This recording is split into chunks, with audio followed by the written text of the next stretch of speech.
रिश्वतखोर बहू। ये क्या बात हुई? तुझे पता भी है तो क्या बोल रही है बहू? एकदम सही बोल रही हूँ। अगर आपको मुझसे अपनी इन ऐंठन भरे घुटनों की मालिश करानी है तो मुझे वो देना पड़ेगा जो मैं मांग रही हूँ। एक हाथ दो और दूसरे हाथ लो, सिंपल। बहू हूँ, इसका मतलब ये नहीं कि नौकरानियों की तरह काम करूँ। ये है अमृता और उसकी सास रेखा। अमृता एक नई नवेली बहू है जिसकी शादी कुछ दिनों पहले ही रेखा के बेटे माधव के साथ हुई है। वैसे तो अमृता दिल की बहुत अच्छी है, लेकिन वो कहते हैं ना कि खून का रंग तो दिखता ही है। बस वही डॉन की बेटी होने का रंग यहाँ अमृता में भी दिख रहा है, जो है रिश्वत लेना। जी हाँ, काम चाहे कितना भी छोटा या कितना भी बड़ा क्यों ना हो, हमारी अमृता बहू बिना रिश्वत लिए कुछ नहीं करती। चलिए देखते हैं आगे इनके साथ और क्या क्या होता है। रेखा और अमृता को लड़ते देख ससुर प्रेमचंद वहाँ आता है और कहता है, अरे क्या हुआ? काहे इतना तिल मिला रही हो रेखा? अरे कुछ बोलोगी भी या कानों में हड़ताल हो रखी है तुम दोनों के? देखिए ना पापा जी, माँ जी ने मुझे कहा कि मैं उनके घुटनों की मालिश कर दूं, लेकिन उसके बदले में माँ जी मुझे वो हीरो वाला पुश्तैनी हार देने से इनकार कर रही हैं। क्या? घुटनों की मालिश के लिए हीरो का पुश्तैनी हार कौन मांगता है बहू? पापा जी, आपको तो पता ही है ना, आपकी बहू कितनी सयानी है और कोई भी काम फ्री में नहीं करती। और अब शेखावत खानदान का आटा तो इतना भी गीला नहीं है कि अपनी बहू को हार ना दे पाए। क्यों माय डियर माँ जी? देखा आपने प्रेमचंद जी, ये अब मुझसे पुश्तैनी हार मांग रही है, कल को पूरा घर मांग लेगी। अरे जा जा, मैं खुद कर लूंगी अपनी मालिश। ठीक है, मुझे क्या। एंजॉय योर मालिश टाइम माँ जी। रात में जब पति महादेव दफ्तर से लौटकर घर आते हैं तभी कमरे में, अमो सुनो ना, मेरा वो लाल रंग का जो शर्ट है ना, वो धो दो ना प्लीज। एक्चुअली कल मेरी एक इम्पोर्टेंट इंटरनेशनल क्लाइंट के साथ मीटिंग है, बहुत बड़ी डील का ऑफर है, इसलिए मैं अपनी उस लकी शर्ट को पहनकर जाना चाहता हूँ। अभी धो दो, रात भर में तो सूखी जाएगी, फिर कल अच्छे से कड़क वाली इस्त्री कर देना अपने शुभ शुभ हाथों से। जी नहीं, मैं ये सब ऐसे ही नहीं करने वाली। अगर काम करवाना है तो मेरी एक शर्त है। अरे यार, तुम और तुम्हारी शर्तें, बोलो क्या है?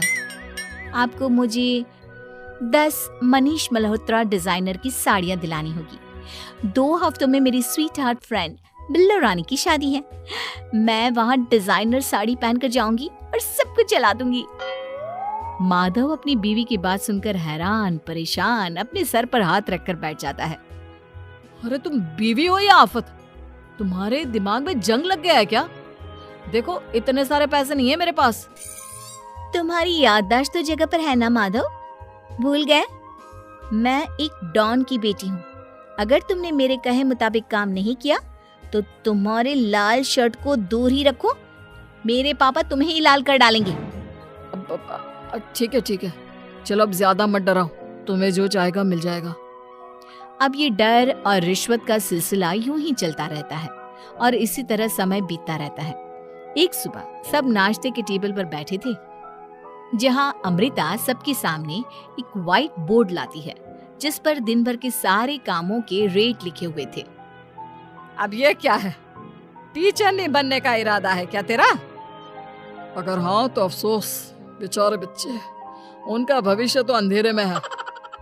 आप लोग बेकार की बातें बंद कीजिए और आंखें खोलकर ठीक से पढ़िए क्या लिखा है। ये आज के सारे कामों के रेट्स हैं। आलू पराठे, चाय, दाल, रोटी, चावल, सब्जी, हलवा, मिठाई, रसोई की सफाई, वॉशिंग मशीन में कपड़े धोना, ओखल में मसाले कूटना और माँ जी और पापा जी की अलमारी की सफाई करना। इन सब कामों की कुल मिला के जो रकम बनती है वो है ये 10,000 रुपए और माँ जी की लेटेस्ट लाए हुए सोने के झुमके भी। अमृता, तुम इंसान हो या हैवान? जरा तो दया करो हम पर।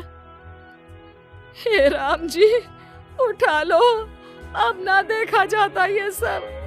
सच में पता नहीं कौन सा दिन था वो जब ये हमारे घर आई। महादेव, तेरे प्यार ने तो हमारा जीना दुश्वार कर दिया बेटा। दुनिया में बहुत रिश्वतखोर लोग देखे, लेकिन ऐसी रिश्वतखोर बहू पहली बार देख रहा हूँ जो अपने ही परिवार को लूटने में लगी है। बहू, तुझे पता है ना कि ऐसे रिश्वत मांगना गुनाह है। पापा जी, मैं कोई गुनाह नहीं कर रही हूँ। रिश्वत लेना बाहर की दुनिया में गुनाह है। मैं तो बस अपना हक मांगती हूँ। मेरी रिश्वत रिश्वत नहीं, मेरा शगुन है, नेक है। और वैसे भी मैं एक बहू हूँ, इसका मतलब ये नहीं कि मैं सब काम पूरी जिंदगी फ्री में करूँ, आपके चरणों को धोते बैठूं और 24 घंटे आपकी नॉन स्टॉप सेवा करती बैठूं। चलिए छोड़िए, नाश्ता और खाना चाहिए तो बोल दो जल्दी से, वरना मैं चली थिएटर। आज मेरे फेवरेट सलमान की पिक्चर रिलीज हुई है।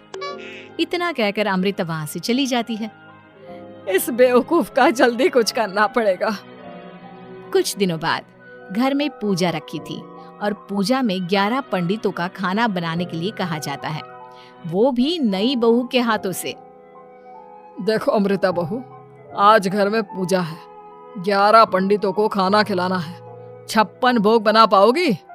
उन्होंने कहा है कि नई बहू के हाथों का खाना ही होना चाहिए, नहीं तो मैं रेखा को ही बोल देता हूँ। ओ कम ऑन पापा जी, खाना तो मैंने फ्री फंड में अपने घर में भी कभी ना बनाया। तो अब आपको क्या लगा कि पूजा का नाम लेकर आप मुझे अपनी झांसी में फंसा लोगे? अरे कल मुही, बस अब बस, पहले सुन भी ले क्या कह रहे हैं हम। तुम्हें जितने पैसे चाहिए, जितने तोहफे चाहिए, सब ले लेना, बस पूजा पाठ में कोई बाधा नहीं आनी चाहिए। ओहो, ये हुई ना समझदारी वाली बात। ठीक है, अब आप लोग निश्चिंत रहिए, मैं ऐसा खाना बनाऊंगी कि उन 11 पंडितों की 11 पुश्तें भी मेरे खाने के स्वाद को याद रखेंगी।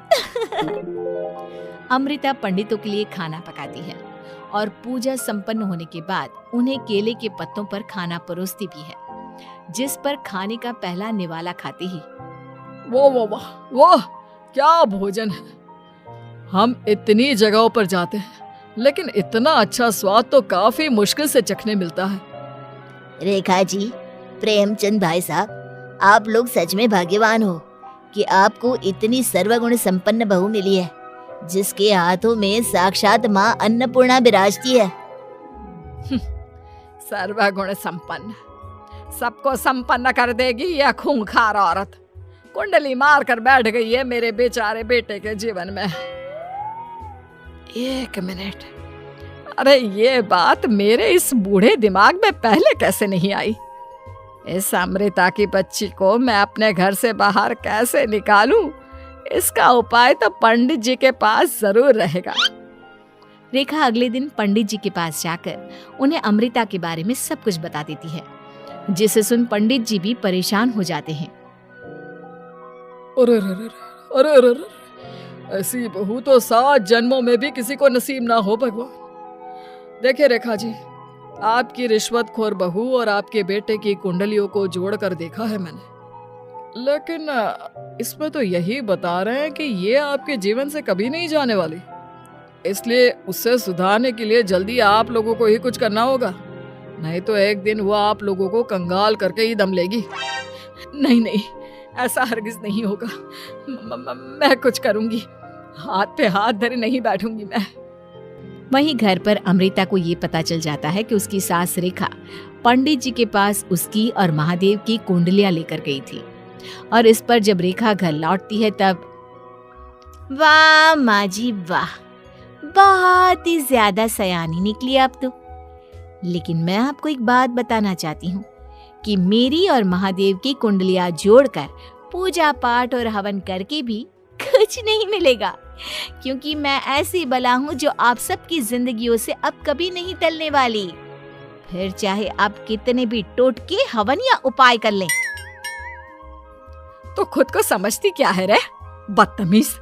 तुझसे बात करना तो दूर, मुझे तो तेरी शक्ल देखना भी नहीं पसंद। अब सास बहू के बीच एक अनकहा सा युद्ध छिड़ जाता है। दिन बीतने लगते हैं, लेकिन एक दिन अचानक रेखा की तबीयत हद से ज्यादा खराब हो जाती है और उसे सांस लेने में भी काफी दिक्कत और परेशानी महसूस होती है। जब उसे डॉक्टर के पास ले जाया जाता है तब डॉक्टर चेकअप करके कहते हैं, देखिए, मैंने सारे टेस्ट करके देख लिए हैं और रिपोर्ट्स को क्रॉस चेक करके ये पता चला है कि रेखा जी को गंभीर दिल की बीमारी है। उनके फेफड़ों में भी काफ़ी सूजन आ गई है। उनका जल्द से जल्द ऑपरेशन करना होगा, वरना आई एम सॉरी टू से उन्हें बचाना मुश्किल हो जाएगा।